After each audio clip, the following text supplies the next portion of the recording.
Welcome to All In, October 26, 2021. I'm Jenna Beth Bieber. Governor John Bel Edwards is lifting the mask mandate statewide. Starting today, you do not need to wear a mask in most indoor settings. Businesses, schools, and local governments still have the authority to enforce their own policies. Nicholls State University Director of Communications Gerard David confirms that masks are still required indoors on the Nicholls campus. The city of Thibodaux has announced if they will maintain the mask mandate. New Orleans is keeping the mandate until they complete their analysis of COVID numbers. Homecoming week is in full swing. Today's trunk or treat event was canceled due to inclement weather, but the homecoming mass is still on at 7 p.m. at St. Thomas. Tomorrow is the Alive at 5 concert. Friday, the P-Rog races are back on across the bayou from Nicholls at 3 p.m. Saturday is the homecoming tailgate and game against Northwestern. Homecoming will wrap up with the announcement of the King and Queen at halftime. New Orleans Pelicans are donating $100,000 to Nicholls State University for disaster relief. Hurricane Ida forced student athletes to seek refuge at other universities. Teams had to prepare for competition at those host universities. The donation will help offset some of the unexpected costs the athletic department had trying to keep the teams together and practicing after Hurricane Ida. Owner of the New Orleans Pelicans, Gail Benson, said, "We are appreciative of the hurricane relief work their team is doing to help support students in the community. We must continue to support those impacted by Hurricane Ida's destruction." The donation will go into the Campus Emergency and Hurricane Relief Fund. This fund helps students, faculty, and staff who have been impacted by Hurricane Ida. If you would like to donate, go to nicholsfoundation.org. The Colonel Esports League competes on a national level. The Colonel Esports League is one of the 175 esport leagues in the country. They defeated Ball State University recently 3-0. The league has 52 members and 400 Discord members. This growing popularity has students transferring from other universities and incoming freshmen choosing Nicholls to be part of the league. Faculty advisor to the Colonel Esports League, Elizabeth Layton, wants to break the stereotypes of gaming. Layton said she sees Colonel Esports as a program that will from people all lives of walk can experience. One way they're doing this is by getting students involved. They plan to host tournaments in the near future for all students to compete in. To find out when these tournaments are or to go follow the league, go to facebook.com/Colonel Esports. Brennan Arsemoff from the Nicholsworth gives an update on all things happening at our campus news magazine. Welcome to What's in the Nicholsworth. I'm Editor-in-Chief Brennan Arsemoff. Last week, we discussed several lighthearted topics as well as a very serious one. As far as the lighthearted topics are concerned, some of the things we discussed were recent movies that came out, in addition to Halloween being around the corner, and costume ideas that may come from some of those movies.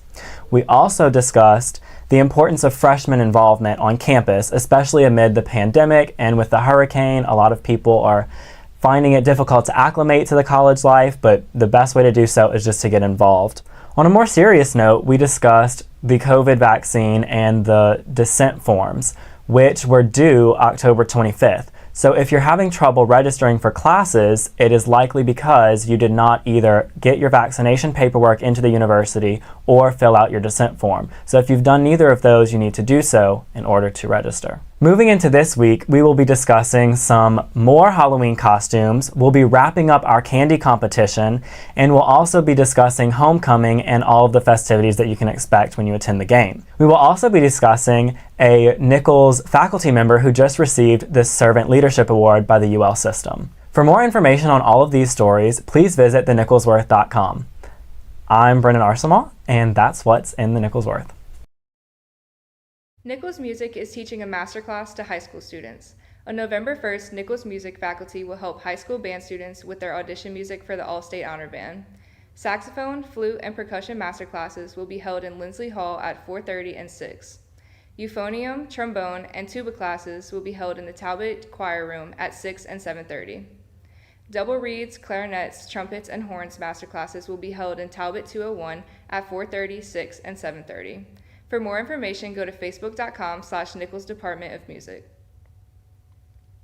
All In will be back with a new exhibit on Nicholls campus.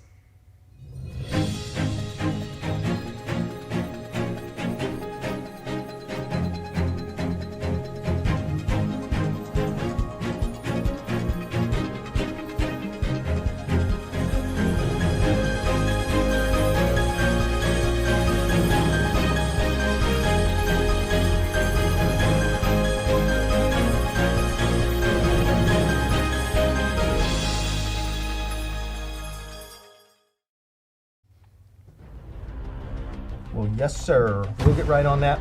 I'll see you in the morning, okay? All right, bye. I'm going to need you to pull the two coordinates for the DOQQ. TLU Communication needs to build a new tower to fill a gap in their cell coverage, and they're going to need a clear line of sight between that tower and their antenna. I'm downloading the DTM for a cross-section view. We're going to have to get that hill ground truth to find out what's there. There's a field crew in that vicinity. I can make the call.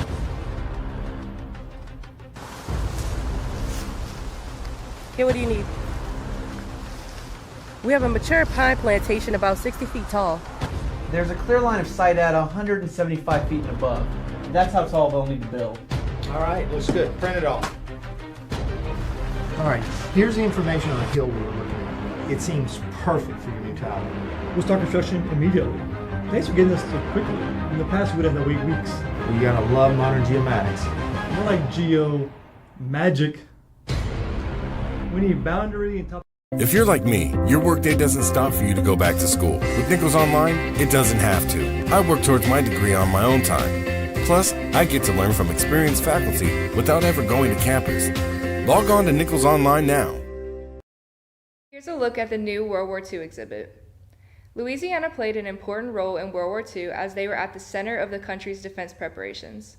From 1940 to 1945, Louisiana contributed to the war with aiding soldiers and commanders.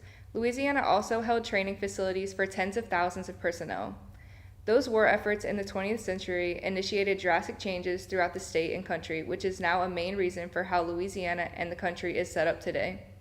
Starting November 1st, the Pelican State Goes to War exhibit, presented by the John Franks Foundation, will be held in the Ellender Memorial Library archives. The exhibit is scheduled to be available from Monday to Friday from 8 a.m. to 4:30 p.m. If you want a job and don't know where to start looking, Nichols has the perfect answer for you.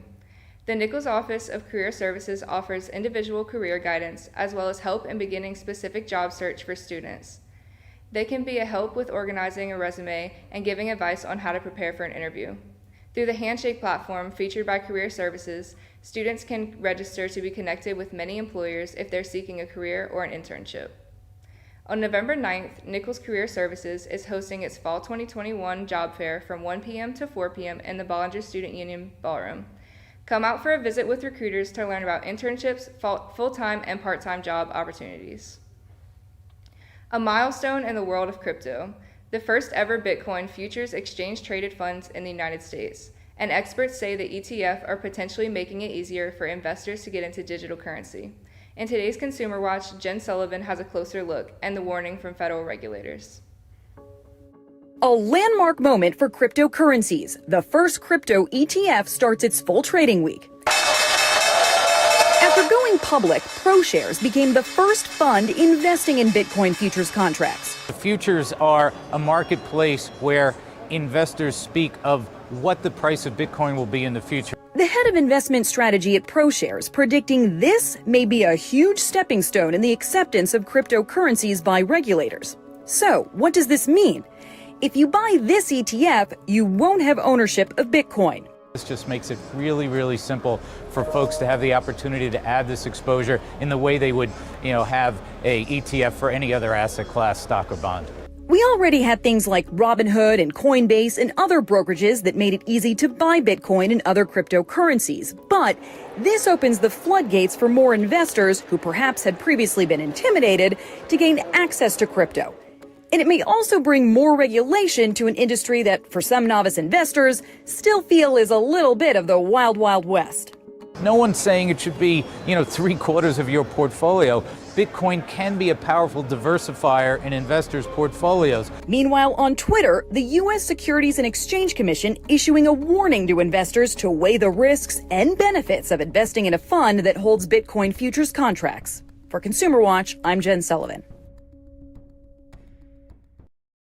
Meanwhile, Bitcoin has surged in value this month in anticipation of the fund's debut, and also because more big institutional investors are buying it.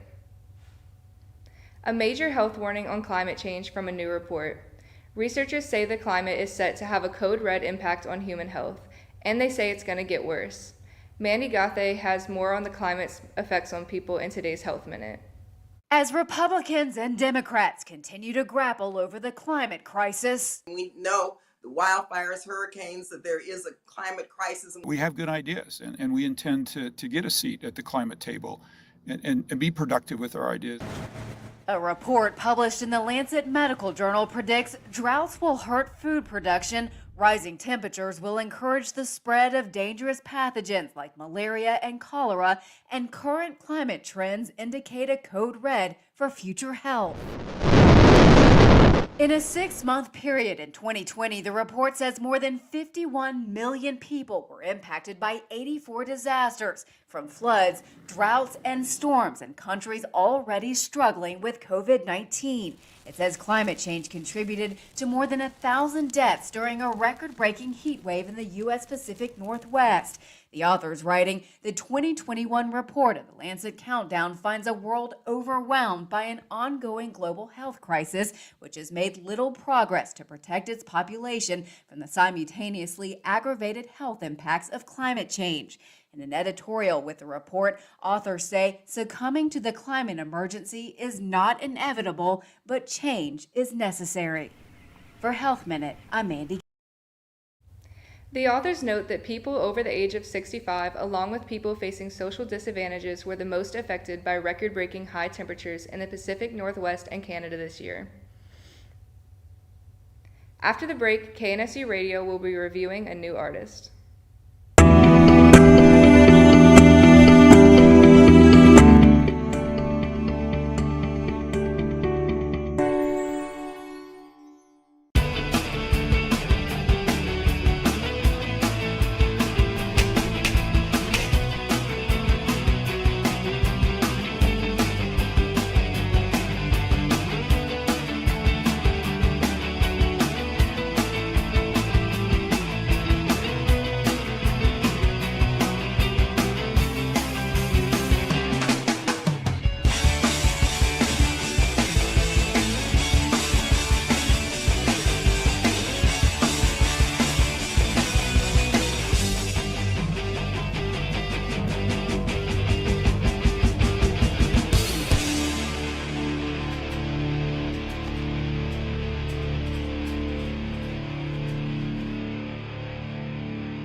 Earning a degree doesn't have to take away from your busy social life.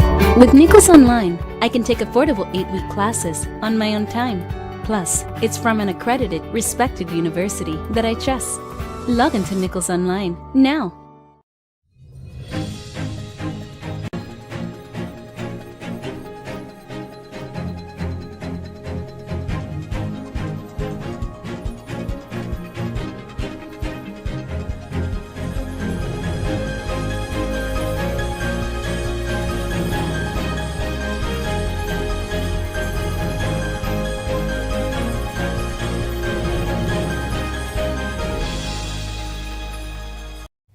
Remi Wolf is an up-and-coming artist in the music world. Her new album, Juno, has gotten a good reception from critics and fans.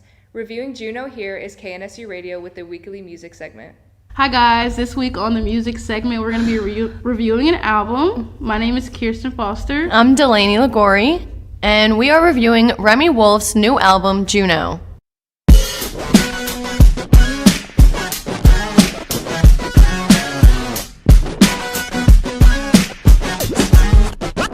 Okay, this album was pretty great. I really enjoyed listening to it. I recently kind of discovered her music, and I really got into the groove of it when we got back in school after Hurricane Ida hit. I was really obsessed with her song named Liz, and I was super excited for her up-and-coming music, and when Juno came out, I was literally ecstatic. And then they told us that we needed to review this album, and I got DJ Fusion on board with it, and it was a hit. We listened to it all weekend, nonstop.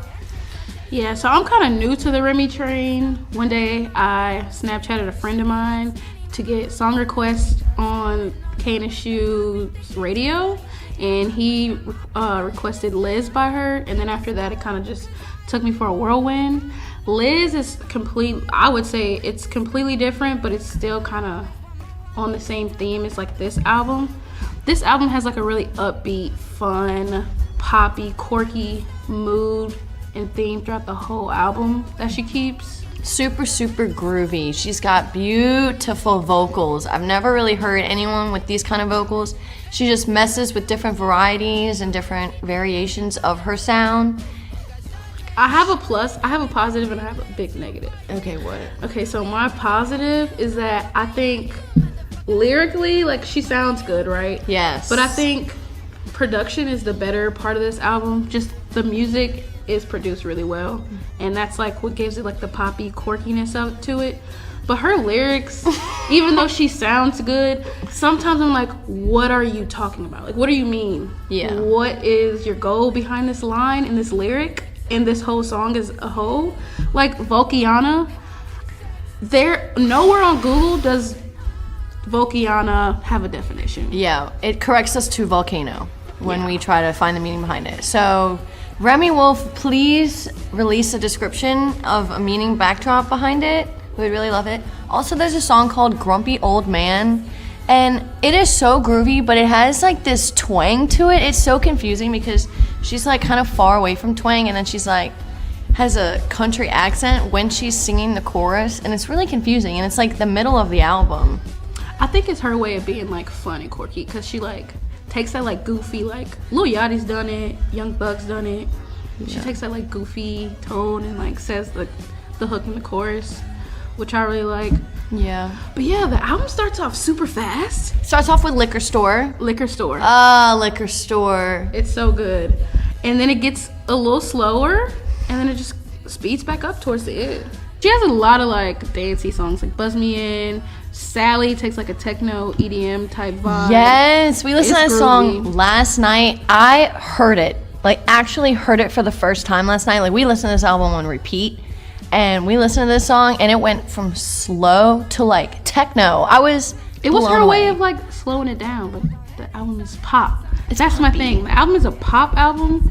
It's not screaming pop to me. I mean, it's produced in like a poppy way, but it's just so different. It's like, I don't know. I wouldn't say it was pop, but yeah, I would say I would give this album a 7.5, just because I don't know what she's talking about, and I would give the production a 9 out of 10.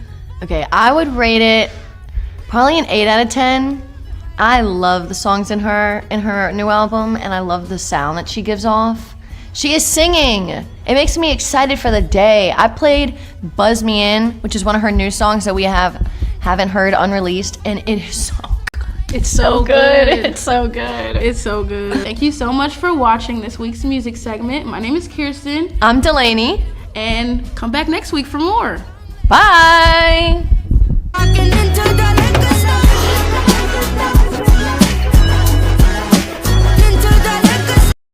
KNSU TV's Trinice Cannon takes a look at the new makerspace on campus.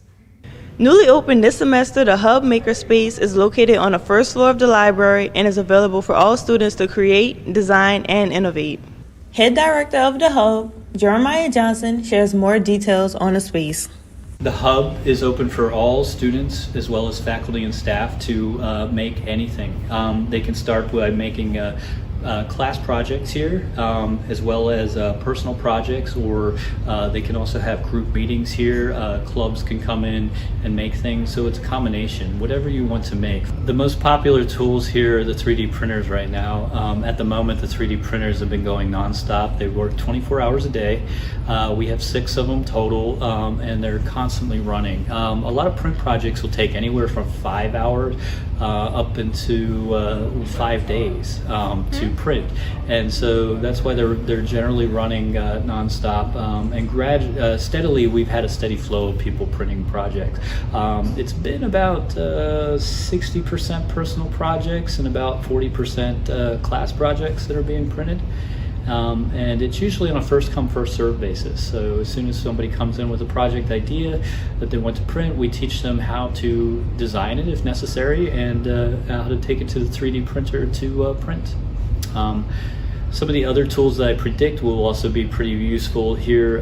Right now, the vinyl cutter is starting to take precedents, as well as digital embroidery, and the laser is something that I predict to be in the future here as a popular tool, just because of the wide variety of things that you can do with it.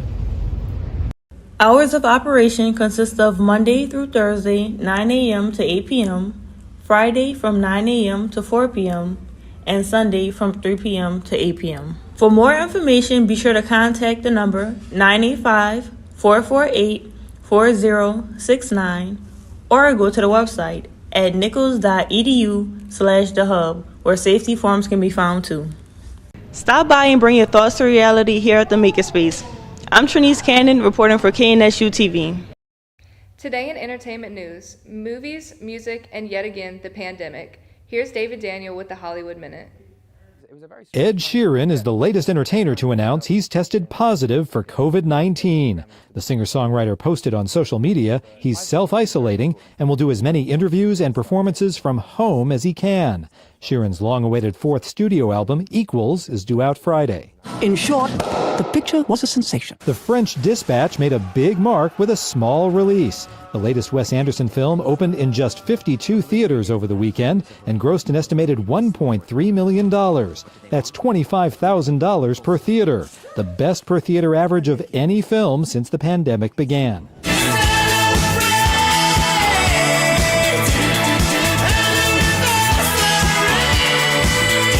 Duran Duran is back.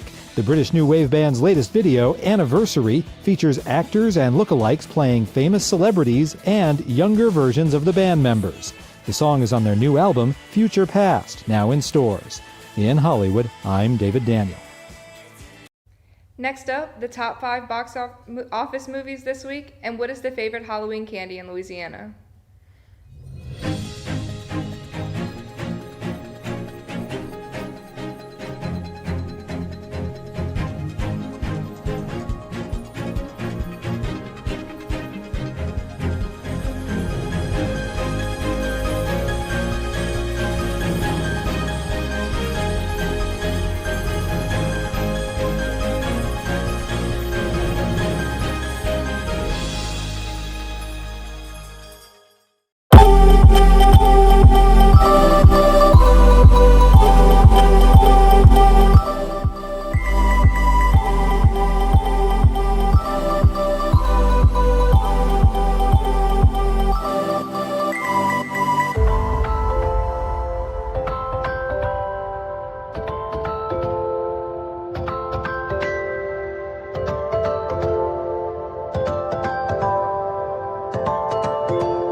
A sci-fi saga took on a mask-wearing serial killer at the weekend box office. David Daniel has early estimates for the top 5 films.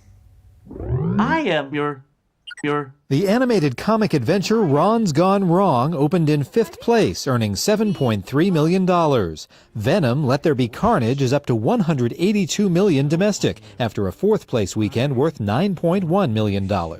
No Time to Die slipped another notch to 3rd place. $11.9 million gave 007 a domestic total of $120 million. What are you guys doing out here? It's Halloween. A sophomore slump for Halloween Kills, which fell more than 70% in its second weekend, taking 2nd place with $14.5 million. You fight when the necessity arises, no matter the mood. Now fight! Dune easily debuted on top. The new big screen adaptation of Frank Herbert's sci-fi classic opened with $40.1 million, despite a simultaneous streaming debut. In Hollywood, I'm David Daniel. Jeff Bezos wants to build a commercial space station that's nearly as big as the International Space Station. Blue Origin, the rocket and space tourism company founded by Bezos, is proposing a massive new commercial space station called Orbital Reef. It could be used to host scientific experiments, vacation getaways, and even in-space manufacturing. The company plans to work alongside startup Sierra Space to bring the space station to fruition. Executives declined to give an all-in cost estimate during a press conference on Monday, but they said they are expected to sign on NASA as an anchor tenant. NASA has put out calls for proposals for commercial space stations as the 22-year-old International Space Station is nearing the end of its lifespan. Blue Origin hopes Orbital Reef could be operational in the late 2020s. The projects are expensive and risky. They will likely cost tens of billions of dollars and will require multiple safe launches before a human ever even rides aboard.